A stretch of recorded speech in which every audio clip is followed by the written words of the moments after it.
is Bean to Barstool, a podcast that looks at the intersections of craft beer and craft chocolate. My name is David Nilsson. I'm a professional beer writer and an advanced cicerone, and the creator and host of this show. The music for this episode is by my dear friend, indie folk musician Anna P.S. You can find out more about Anna's music in the show notes or at her website, annapsmusic.com. You can find links and information about our guests in the show notes as well. I hope you enjoy this episode of Bean to Barstool.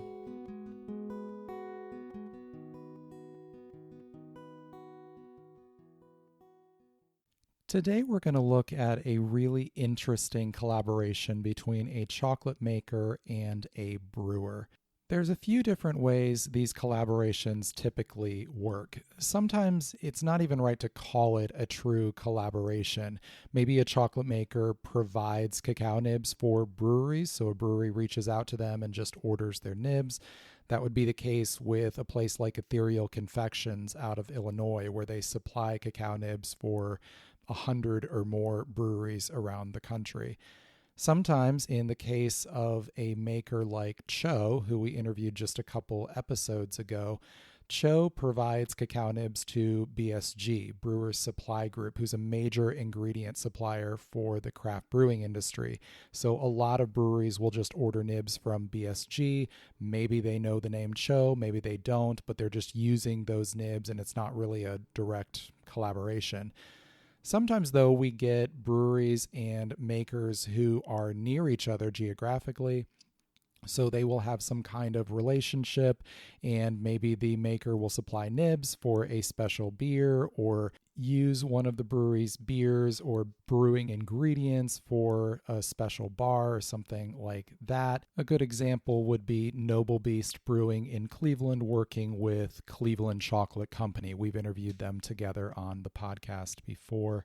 The collaboration we're going to look at today, though, is a really unique relationship. It's an ongoing collaboration. Somerville Chocolate is a tenant in the building of Aeronaut Brewing in Somerville, Massachusetts. So inside the Aeronaut facility where they are brewing beer day in, day out, Eric Parks of Somerville Chocolate is making his bean to bar chocolate. And this has allowed for a constant, ongoing creative exchange between chocolate maker and brewer. They've worked on a number of beers using Eric's cacao nibs, and then Eric has made a bunch of bars using Aeronaut's beer, specific brewing ingredients, and then, really interestingly, some cacao and other ingredients that have first been used in a beer, and then he takes them back and makes chocolate from them. Those of you who've been following Bean to Barstool for a while, Somerville will be familiar to you. We talked with Eric back in one of the early episodes of the show. And any of you who attended my beer chocolate virtual tasting last winter, we tasted a couple of his beer bars in that. Today we're going to talk with Eric along with two members of the Aeronaut Brewing team, brewmaster Mark Bowers and director of brewing operations Filipe Garcia. We talk all about their creative relationship and then dive in on some of the specific collaborations they've worked on. This is a really fun conversation.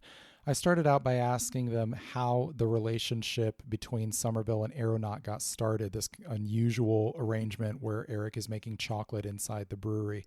The first voice you hear from is Eric, then you'll hear from Mark immediately after that.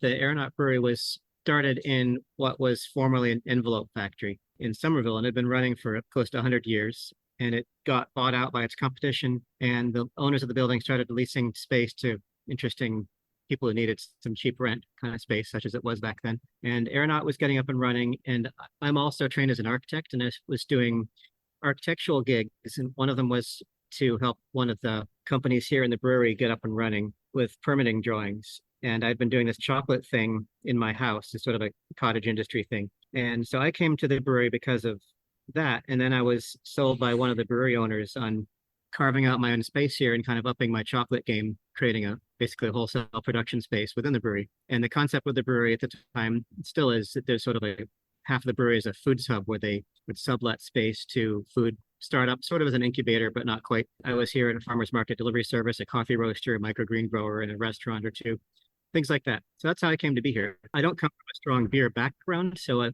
lot of my beer education has come from just rubbing elbows with these folks here. And then from the brewery side, what was that conversation like of bringing in a craft chocolate maker?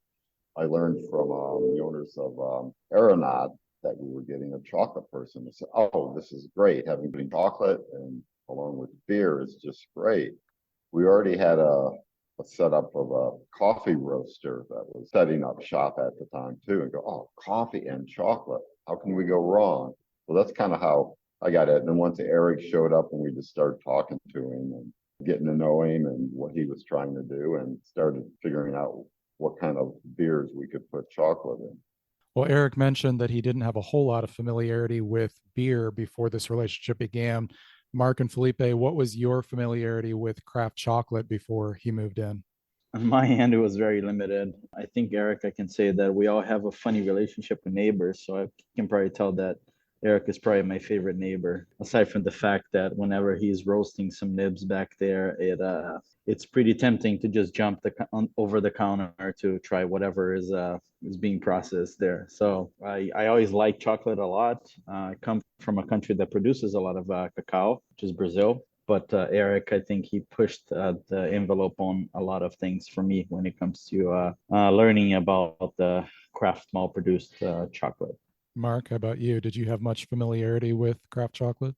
Yes, I did. I've always liked chocolate, so I started just buying whenever I'd go to some new store or we're traveling. I would always try to pick up some type of craft chocolate if it was around in the shop, and I really got to liking the really different chocolates from different regions, and so I always looked out for that, check that out. Found a few beers during my travels that put chocolate in them. And I always wonder, well, how did they get that chocolate flavor in there? So it's always kind of been there a little bit. Well, we'll talk in just a little bit about actually using cacao in some of your beers, but I'm curious just from a sensory standpoint and knowledge standpoint. Felipe, you mentioned when he's roasting, you want to, hop on back there and see what he's doing. What has it been like creatively just having a chocolate maker right here in shop where you can smell what he's doing, you can see the ingredients, you can taste stuff, that kind of thing? I think that, like Mark said, he linked beer with chocolate. I think it's a pretty easy combination there, along with coffee as well, depending on beer styles, of course. But for us, I think it's a fairly easy connection to make. But I think one of the things that basically makes this connection even stronger is the fact that we're always pursuing good ingredients. And Eric is working with like small producers, and Mark and I, we always pursuing like what's next, new ingredients and all that stuff. So I think that this passion for great ingredients and the similarities within the process itself, there are a lot of differences as well, but I think there are similarities, and I think they converge in some points when it comes to some beer styles that we would normally see on our day-to-day operations here at the brewery. Mark, how about you? What does that do for you creatively to have Eric making chocolate behind you? The smells are always great, but just talking to Eric, finding out what he's doing new and such like that is just always inspiration for trying to try something different with chocolate and beer. What kind of new chocolate does he have out? What ingredients is he using in it? And it even goes the other way around. Instead of just putting chocolate in beer, it's also putting beer ingredients in chocolate too. So we have this dialogue going back and forth between both of those. Eric, why don't you talk a little bit about that? What is it like having brewers right there? I know you've talked before about going out and asking questions like, what does that smell? And they're explaining that it's hops or whatever.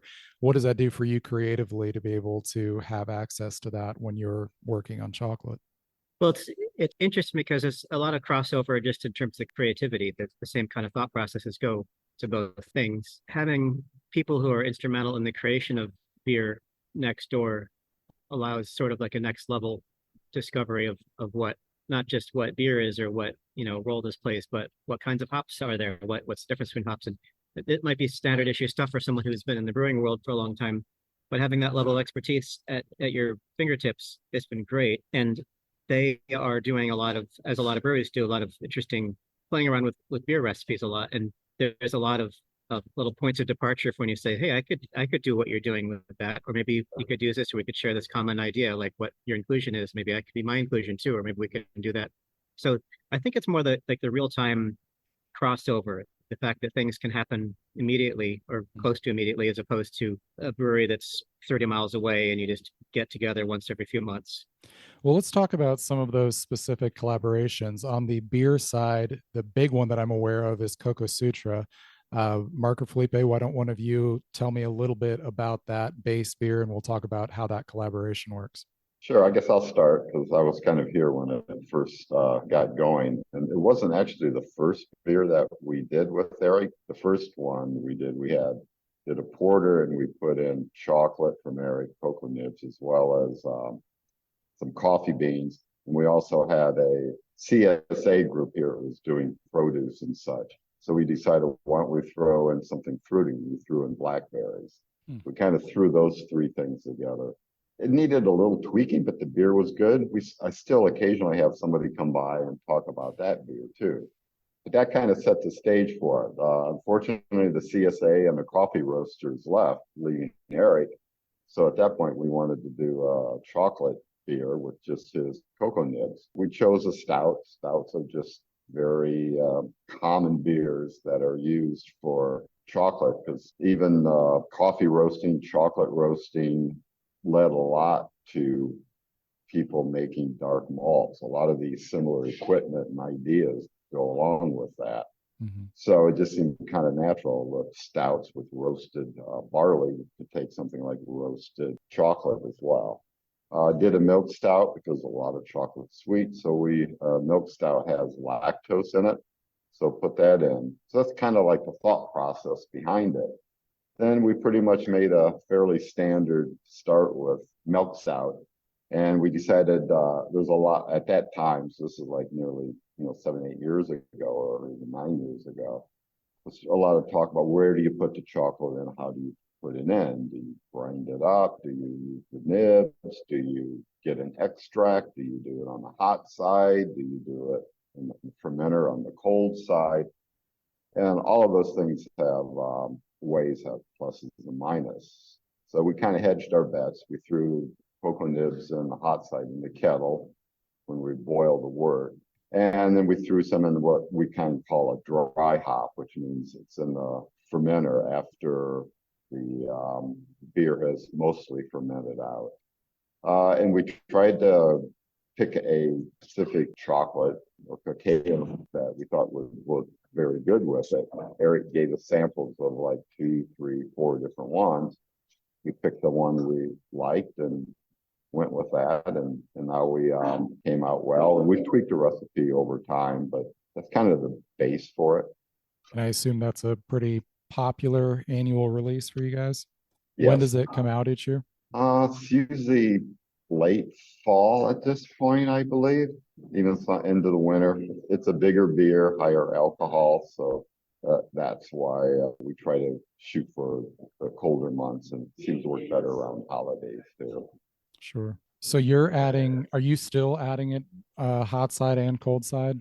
You're doubling up? Yes. What do you feel like is contributed by doing 2 different editions? Do you feel like you're getting different sensory characteristics from both of those? Yes, they're probably not as different sensory as you might think, but they do extract a few different things differently out of it. I always think of the hot side as something more like hot chocolate. Cold side, you end up with a little bit more aroma that comes out. Maybe it's a little bit more like breaking a chocolate bar and sniffing it. And then, Eric, as I understand it, you take those nibs back and make chocolate from it, right? Yeah, that's the thing. And obviously, one of the tricks with beer chocolate collaborations is everything that goes in chocolate has to be dry. So the first step is to dry it out. And there are different ways of doing that, but basically dehydrate them. And they come out covered in brewer's yeast, and they're beautiful. I don't know how much of the minerals from the yeast are still in there and all that kind of stuff, but you dry them out and then you just refine them. I add a little bit of cocoa butter to just counteract some of the carbohydrates there from yeast and stuff like that, and you give them an extra long drying to make sure there's absolutely no moisture in there. And then sometimes I'll top it off with a a little air infusion with hops just to kind of beef up some of the floral notes of the hops. I mean, it's there anyway from having been in the beer, but sometimes it helps just kind of round things out. Well, one thing I've noticed with that bar in particular, that's the beer fermented bar, is that you having gone into the hot side on the beer, you're actually getting some recognizable alpha acid bitterness in the bar. Like you can really taste the full range of what's going on with those hops beyond just aroma. Filipe or Mark, I mean, has that been interesting to you to see the character of the hops going into that bar? Yeah, you definitely notice the presence of the hop oils. Post treatment, after Eric receives the beans back and dries them out and process them. I have a couple of I was looking into some notes from previous batches here. So Mark said that I mean, I think we've done a couple of trials, right, Mark? But it was a lot of trial and error to see what worked the best with Eric nibs. But I think the last batch that we did here in Somerville, we used, I think, 64 pounds per 9 barrels of nibs in the mash, plus 22 pounds of nibs cold side. So, of course, I mean, whatever goes into the mash, Eric is not going to be able to turn into chocolate. Only the cows that would eat it afterwards can turn into chocolate milk, as a joke.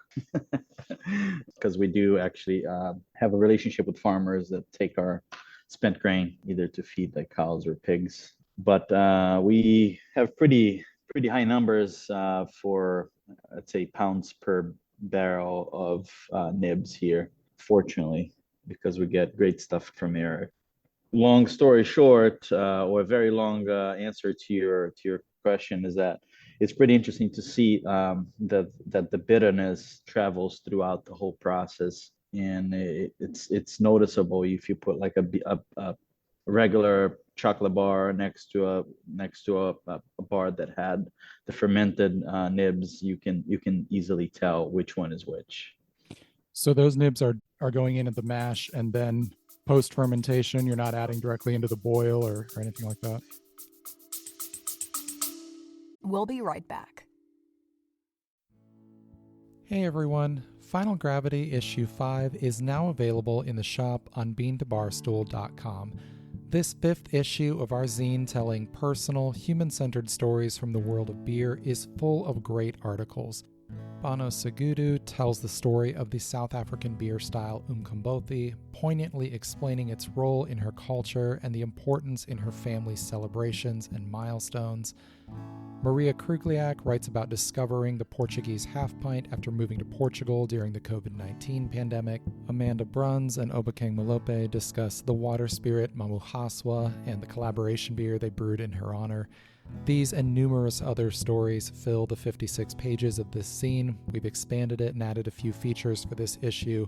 It's full color, full of lots of beautiful photography and art. Definitely check this out. It's on beantobarstool.com/shop. You can purchase this issue or subscribe, and you can always support us on Patreon and get extra perks as well. Cheers.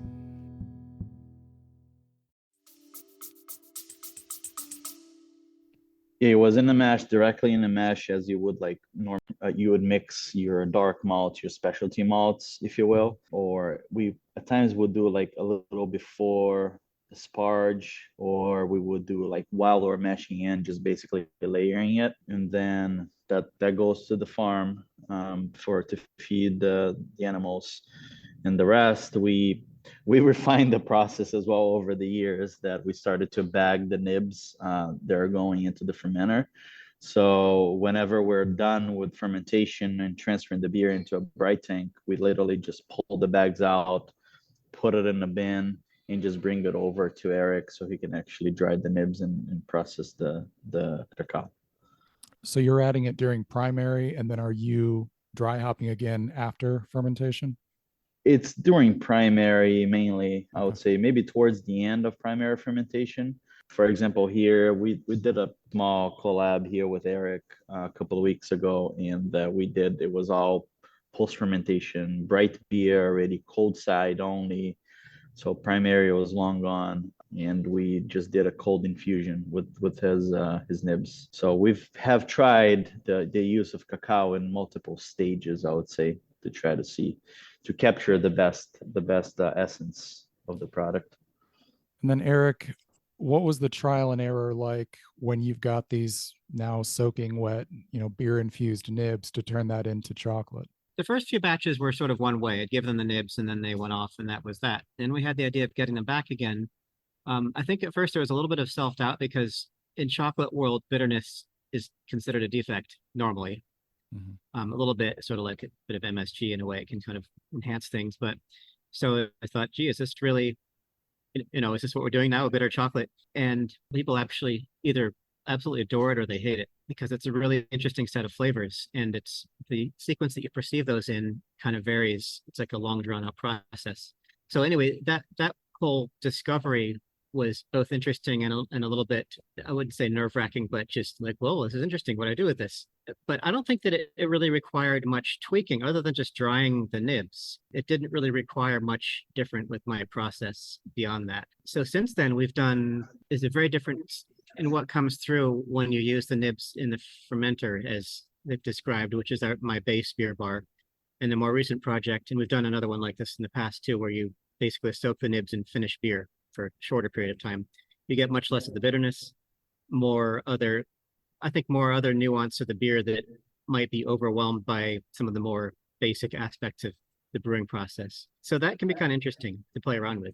I think a lot of the bitterness that we get from the nibs that went into primary is related to the yeast that's actually attached to the nibs. I mean, if you try beer that's actively fermenting, you get a lot of that yeast bite. It's a little meaty, it's a little bready, and it has bitterness as well. So I think that the cacao that went through primary or was actually surrounded by a lot of yeast will carry a lot of the bitterness that comes from the yeast cells.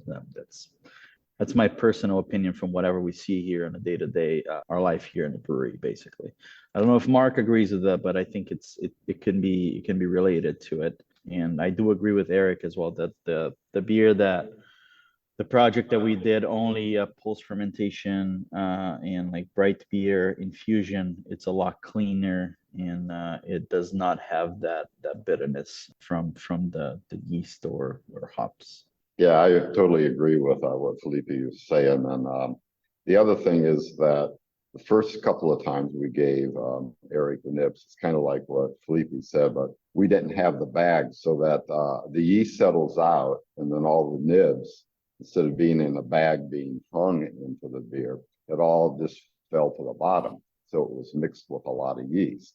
We just took out what everything was down there, kind of concentrated on getting the nibs and not the yeast, but there's still a lot of yeast in it. And Eric processed some of that with all that yeast on it and get more bitterness. Because it's interesting is because anytime yeast are around hops, they absorb the alpha acid, the bitterness of hops, and they seem to kind of concentrate it, or at least it absorbs onto the cell wall. And that obviously just adds that much more bitterness.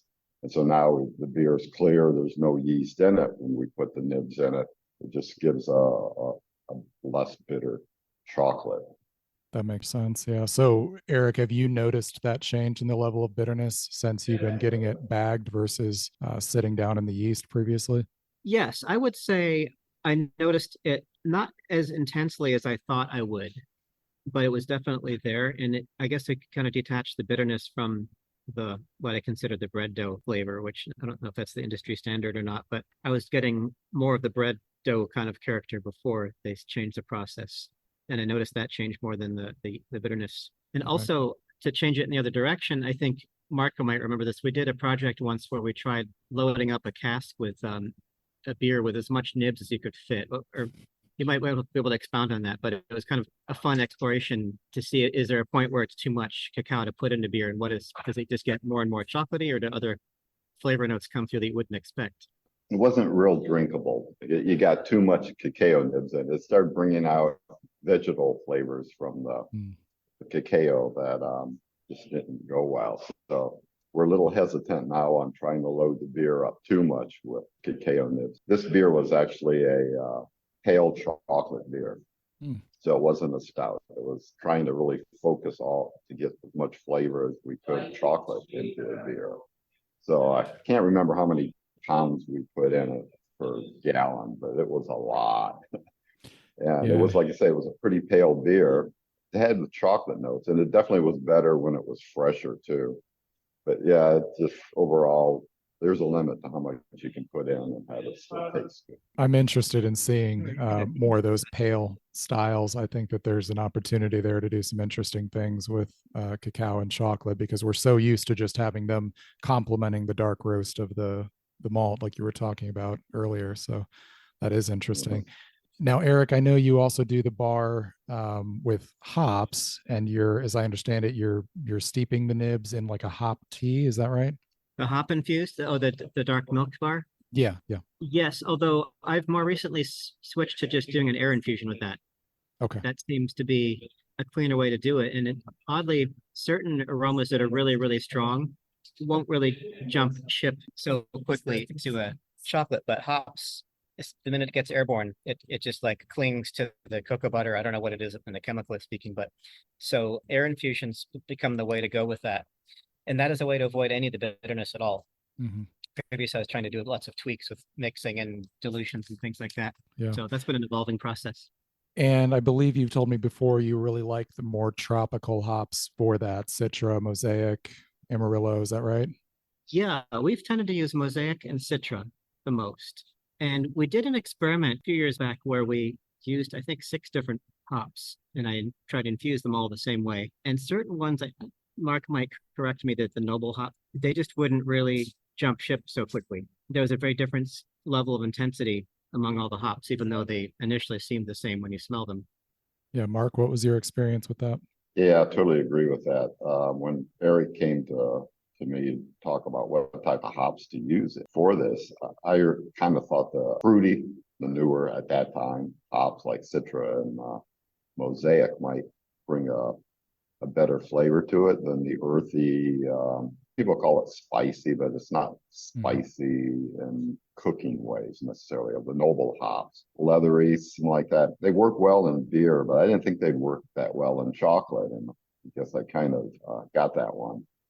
We tried a few other fruity ones too, some newer ones from different parts of the world as well. I remember at the time there were some new English hops out that were fruity, Jester, I think, or something, and it just didn't work as well. And it was interesting that the Citra and the Mosaic became kind of Eric's my favorite too, the chocolate anyway. One thing that I'm a little bit sort of a current exploration is to decide to what extent the hop age and level of oxidation matters in chocolate or not. Because I understand in beer, you really want them fresh out of the bag. And I'm finding, especially with the air infusions, that perhaps as the hop matures a little bit in a container over 2 or 3 weeks, say, if kind of that evolution of the underlying aroma is actually working in the chocolate's favor or not. And that's just something to be continued. What changes are you seeing? What differences are you seeing in those chocolates? Sort of like to use Mark's word, a vegetal quality that kind of comes up. At first, you get like this explosion of kind of like this effervescent thing with pine and pineapple and evergreen and stuff like that. But as it matures, it picks up a little bit more, I don't want to say grassy, but more like a well-rounded, less punch to it, but more of a full depth of flavor in an earthier, more well-grounded sense. So I know that you've also done a collaboration with vanilla, where vanilla was used in a beer and then again in the bar. Is that correct? Yes. They could speak to the beer itself, but what was the first one you gave me? It was from the pastry style, wasn't it? So let me talk about a little bit about our creative process. Eric is at the end of a big hall, and I have to walk past Eric pretty much every day, multiple times a day, and smell everything and look at him. So creative process is pretty much like, hey Eric, what's happening in your world? And that's pretty much how things start. And then I was like, hey Eric, we're gonna have a beer that we're gonna use vanilla. Do you want the vanilla? Or do you want spent coconut flakes? Failed project. But everything, like any like fermentation byproduct that we think that it may work in chocolate, I'm always like, here Eric, here's this like little soggy wet bag for you. And then he tries to dry it out, and then we try it together. So the vanilla is one of those odd projects that I believe it was like you mentioned, Eric, the It was a pastry stout, as the cool kids call nowadays. And I think I don't recall what type of vanilla, but we used a pretty sizable amount of it, and we always like hand cut the vanilla pods and all that stuff, and then I usually bag it because I know that it might become something afterwards. So I usually just bring it to her. Here, you want it, and then that's how it started. It's very interesting to see how he proceeds after that, because for us, we all would think like, oh, you just mix it with whatever you're doing, right? And then he has like a completely different approach, like, oh, this is gonna be infused like this because of this and that. So it's Eric can speak more about the chocolate making process, but this is usually that's how usually things happen. He is very organic, and whenever Eric needs some beer infused nibs, he'll tell us. Whenever we have some byproduct from fermentation, we tell him, and that's a pretty interesting and symbiotic relationship that we have. That's great. I love that. Eric, talk about the vanilla. Well, yeah, that I'm thinking of a few others. So the vanillas, is a self-serving thing. I'm more than happy not to pay for vanilla if I can get away with it. It's incredibly expensive. So two things come to mind: the vanilla and the coffee beans. Coffee and chocolate go to bed together like the most basic of things. The vanilla that we've done, the flavor extracts into the beer rather strongly. In fact, if you try one of the more recent chocolate ones we did with that we just referenced, where the nibs went in a finished beer, one of them had vanilla beans in it, and the vanilla really jumps into the bar a lot. And I tend to think that what comes out as a reclaimed ingredient from the vanilla beans doesn't have as much of the vanilla flavor left in it, and therefore there's more room in that inclusion for other things that's in the beer, versus the coffee, which if I didn't say it came from beer, you'd have no idea. I don't think, because the coffee is super forceful ingredient. So I've used the vanilla beans in a white chocolate, and I'll be doing another one shortly with some newer vanilla beans I just got from them. And people tend to say it tastes a bit like dulce de leche or caramel, things like that. Not so much just brute vanilla. The coffee, of course, is straightforward coffee. And I don't think this conversation would be complete without discussing one of our failures, which was, I think it was the pastry stout one where you gave me a bunch of toasted coconut. I think they would confirm which beer that was. And I had this idea of making a white chocolate with that, like a vegan white. And that was perhaps the worst exploration we've had. I had a bunch of bars and that I kept pushing on my people to see if anybody out there could have any idea for it, because I really hated to throw that ingredient away. But that was pure bitterness and not much coconut. Is that just because of the fat content of the coconut soaking up that bitterness from the beer? I mean, chemically, I don't know. I guess if that's the way the bitterness, what it clings to. I think probably a combination of that and the fact that the coconut really does lose a lot of its character to the beer, and you're left with just starch. It's kind of like cardboard. But that was unfortunate because I had a lot of that stuff. I spent a while drying it out. Yeah, it was like a sponge for like hop oils, and then like all of the coconut oils and flavor was gone. And then Eric gave me a handful of it, and I was like, oh, this is just awful. That's funny. I wouldn't. It sounds like it would be great. That's not something I would have guessed at all. Yep. Unless we try to do in like a beer that has very, very low bitterness, but the coconut flavor was pretty much gone. So which means that for us it's very good because we had a good extraction. But for Eric at that point, it wasn't a happy experiment for him. Well, let's talk about this most recent collab with the Baltic Porter then. Filipe or Mark, one of you tell me a little bit about the beer, and then we'll talk about the chocolate. So originally, our boss always liked a Baltic Porter, and she wasn't really saying, "Hey, you got to make a Baltic Porter." So I kept bugging her. I said, "We need to make a Baltic Porter. You really want one, don't you?" So she finally acquiesced and said, "No, I won't say no if you brew us a Baltic Porter." So Baltic Porter it was made in the Baltic states, predominantly because when Napoleon invaded, they couldn't get their porter, which they fell in love with, which was made in England, which was the birthplace of porter. And so they decided to start brewing their own porters. And like anybody who's doing something, they're going to do it a little bit differently. And they ended up, one of the big changes, they used lager yeast for it. So it comes out a little smoother. little less fruity from the ale yeast at higher temperature produces.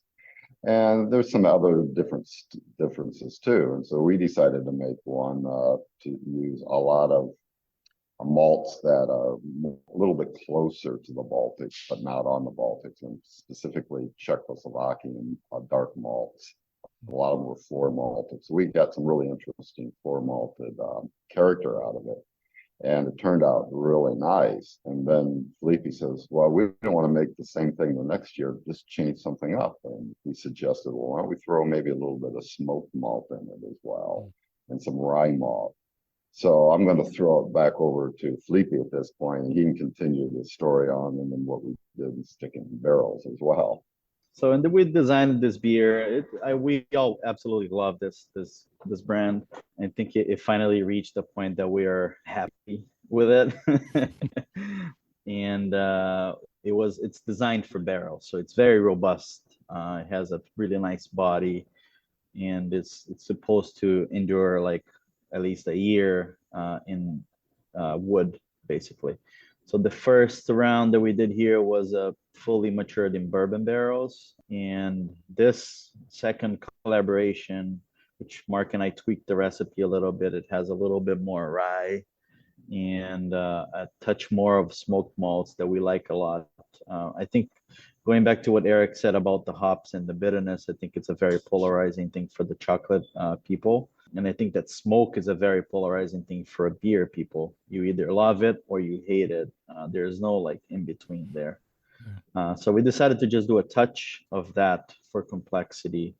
And I think it goes really well with the barrels that we're using. Get a little more of that char, that marshmallow, almost like burnt sugar thing to it. And I think it's fantastic. This one it's probably the best one of the best dark beers that we have put out, in my humble opinion. So the beer spent, I think, almost a year in 2 bourbon barrels and 2 rye barrels from the same distillery in Kentucky. Eric told us that he needed some nibs, and I talked to Mark and I was like, well, let's do something. And I was like, Eric, how much do you need? And then Mark was like, oh, we maybe should try to push the envelope and go big or go home. So I think we went with like a pretty crazy high number of pounds per barrel there that I don't think we've ever done that before here. And I think was what, Mark, like 9 pounds per barrel, something like that. Mainly to please Eric so he can get more chocolate. Yes, I'll keep that as a little lie there because he pleased everyone. But that's basically how it happened. And I think it was a 24-hour, maybe 48-hour infusion, and basically like fully finished, cold. I think maybe like even partially carbonated beer. This was a fun project that Eric can talk more about because he was already nerding out on some other things about temperature, on how to roast the nibs. So just a little hook for you, Eric. Yeah, well, so we did 2 batches using this time a nib from northern Ecuador, and the cacao I used for this was a Nacional, which is sort of a native variety that's in northern Ecuador. I was curious if we could explore to what extent roast of the cacao really has a presence in the beer, if change it or not.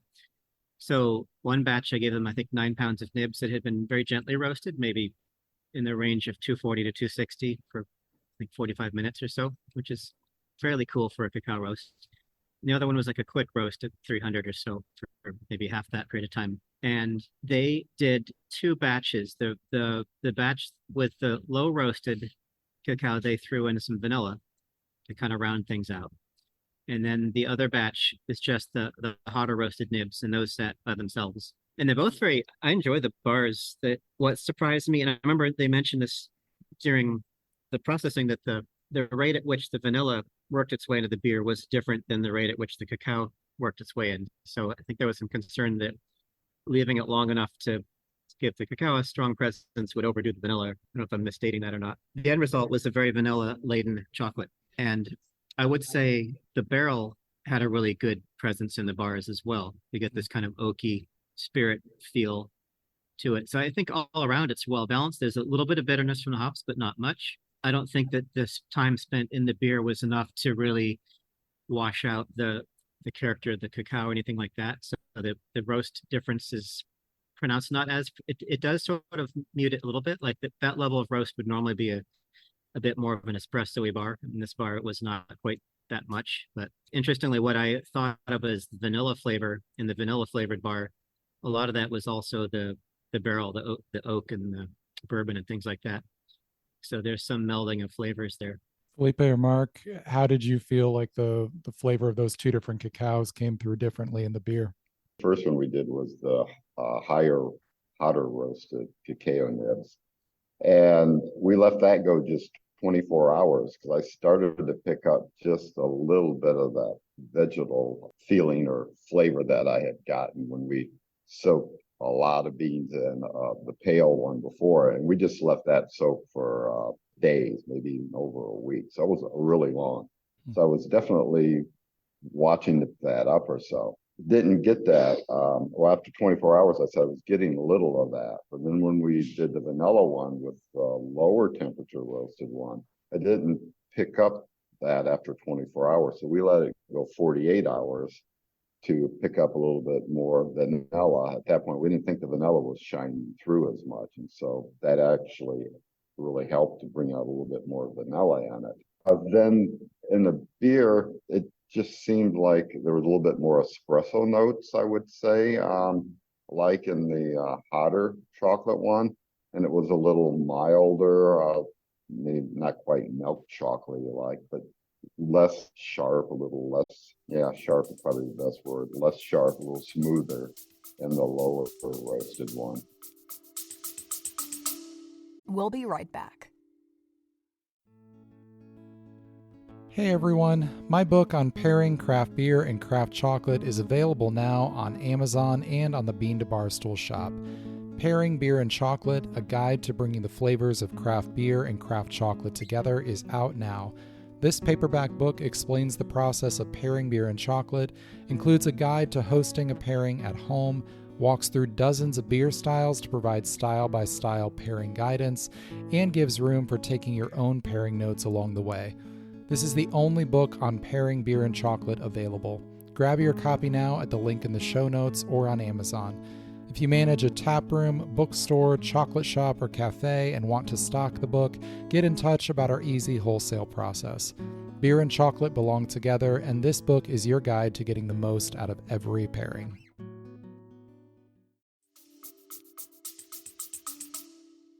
Be really interested to know from a chemical standpoint what the roast is changing that is leading to that more vegetal extraction on the darker roast. I imagine that's something that hasn't been studied much, but I'd be really curious to know what that actual chemical pathway is that's leading to that, because that doesn't seem to me like a logical flavor that would come from it being roasted more. Well, looking forward, since you have this constant creative give and take, what are conversations you've had of things you would like to try still between chocolate making and brewing?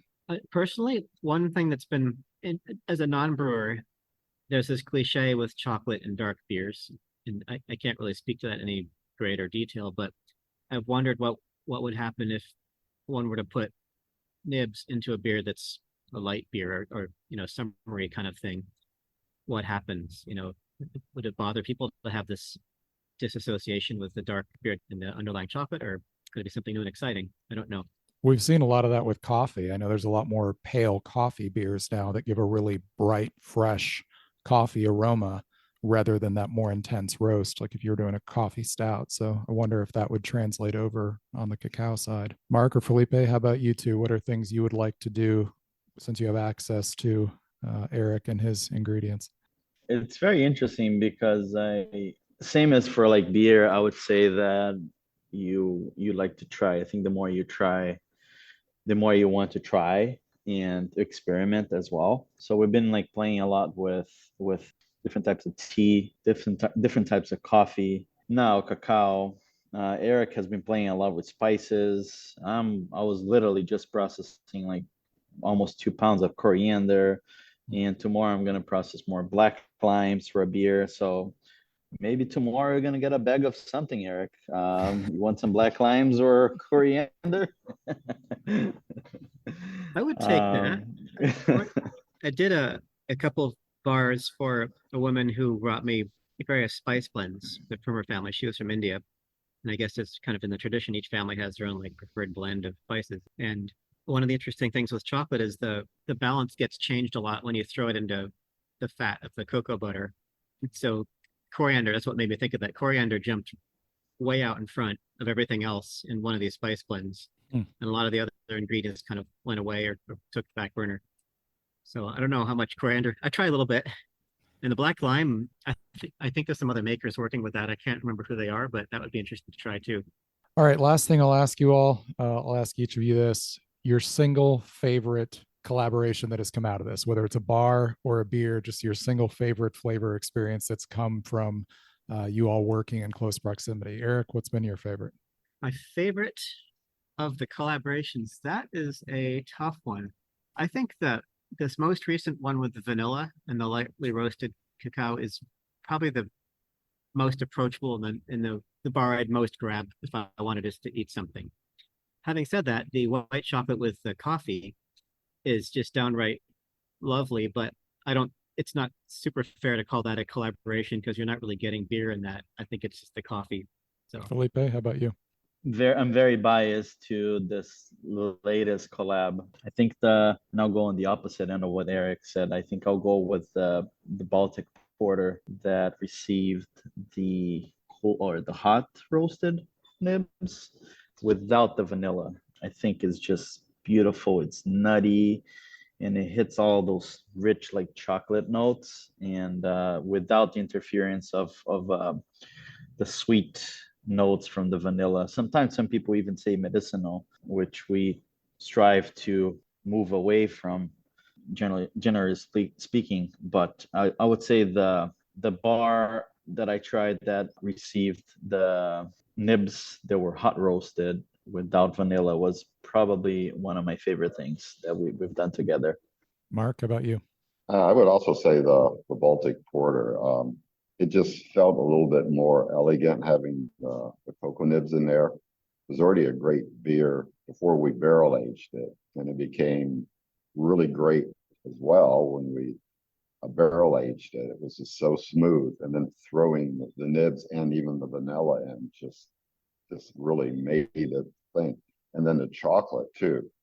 It just seemed to hit the right notes, and I like both of them just because it's hard for me to decide which I've been eating. While we've been talking, I've been eating both of the bars, and I really can't say which one I prefer. But they're enough different, and you wouldn't think there'd be that much difference, and there is. And I really like them both. And it was the same thing with the two beers that we made too. I really like those. Now what I got to do is drink a little of each of those beers and try each of the chocolate as well.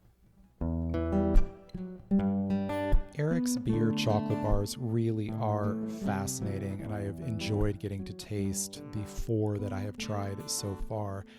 The contrast between the hops dark milk and the beer fermented is really interesting. Both of them have a lot of hop character, but highlight different aspects of hops. The hops dark milk gives a lot more of the aromatic qualities from the hops, a little bit of fruitiness, whereas the beer fermented showcases a little bit more bitterness. And I thought it was interesting that Filipe explained that while some of that is directly from the hops, there's also some bitterness coming from yeast bite, which is that bitterness attributed to the yeast that is falling out of suspension as they're pulling those nibs out of the bottom of the conical fermenter.